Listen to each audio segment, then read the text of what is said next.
Delhi Waqf board की 123 संपत्तियों में शुमार दिल्ली की मस्जिद दरगाह फैजिलाही तुर्कमान गेट पर जो स्थित है, अब उस पर प्रीत सिरोही जो कि सेव इंडिया फाउंडेशन नाम की संस्था चलाता है, हाईकोर्ट का रुख कर दिल्ली की कई मस्जिदों को अवैध बताकर, जिसमें मंगोलपुरी की जामा मस्जिद भी शामिल है और अन्य कई मस्जिदों पर उसने केस डाला हुआ है, वो उनको तोड़वाने की लगातार प्रयास करता रहता है। कई मस्जिद दरगाहों पर अवैध बताकर, जो कि पुराने कई सौ साल पुरानी ढांचे हैं, उनको वह तोड़वा भी चुका है। अब इस प्रीत सिरोही की नजर दिल्ली की मस्जिद दरगाह फैजिलाही पर है, जो कि तुर्कमान गेट पर स्थित है, और उसने बीते कुछ दिन पहले एक कंप्लेंट जो है वो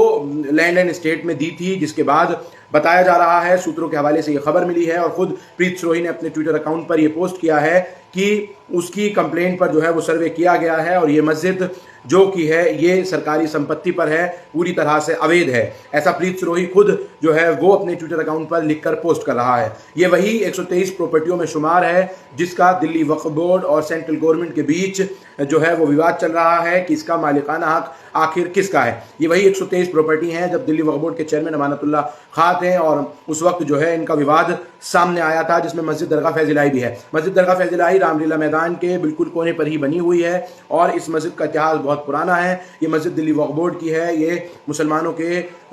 जो है वो एक बड़े असासे में से एक है। आज से पहले कभी इस मस्जिद को लेकर किसी भी तरह का विवाद रामलीला मैदान से सटे होने के बावजूद नहीं आया है, लेकिन ये शरपसंद फिर से अब इस मस्जिद की तरफ अपनी निगाहें गड़ाया हुआ है और हर रोज इस मस्जिद को लेकर कुछ न कुछ नए नए खुलासे कर रहा है। हालांकि वह तमाम खुलासे बेबुनियाद हैं, लेकिन दिल्ली सरकार जो है, जो कि अरविंद केजरीवाल की सरकार थी, उस वक्त अमानतुल्लाह खां से जो कुछ लापरवाही या उनकी चेयरमैनशिप की अंडरटेकिंग वक्फ बोर्ड से हुई थी, उसको लेकर 123 संपत्तियों का जो मामला था, अब वो ये भी देखने लायक है कि आखिर अब जब प्रीत सिरोही जो है वो हाईकोर्ट जाने की तैयारी मस्जिद दरगाह फैजिलाही को अवैध बताकर कर रहा है, तो उसमें दिल्ली वक्फ बोर्ड की क्या भूमिका होगी या फिर उन तमाम मुस्लिम नुमाइंदगान की क्या भूमिका होगी। मैं आपको बता दूं, चाहे 1911 की बात हो या फिर 14 की बात हो, साल 2014 में सेंट्रल गवर्नमेंट में जब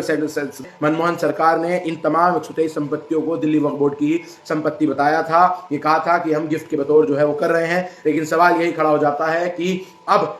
मस्जिद दरगाह फैजिलाही पर भी सवालिया निशान खड़े कर रहे हैं। लेकिन ये वही प्रीत सिरोही है जिस पर हाईकोर्ट ने ये फटकार लगाते हुए 50,000 रुपए का फाइन लगाया था कि तुम्हें सिर्फ अवैध मस्जिद ही दिखती हैं, कि कोई और धार्मिक स्थल या फिर अच्छा काम नजर नहीं आता है। देखना होगा कि अब मस्जिद दरगाह फैजिलाही को लेकर ये जो एक मसला निकल कर सामने आ रहा है, इसमें क्या कुछ निकल कर सामने आएंगी, या वो लोग जो कि कौम और मिल्लत के नाम पर, रहनुमाई के नाम पर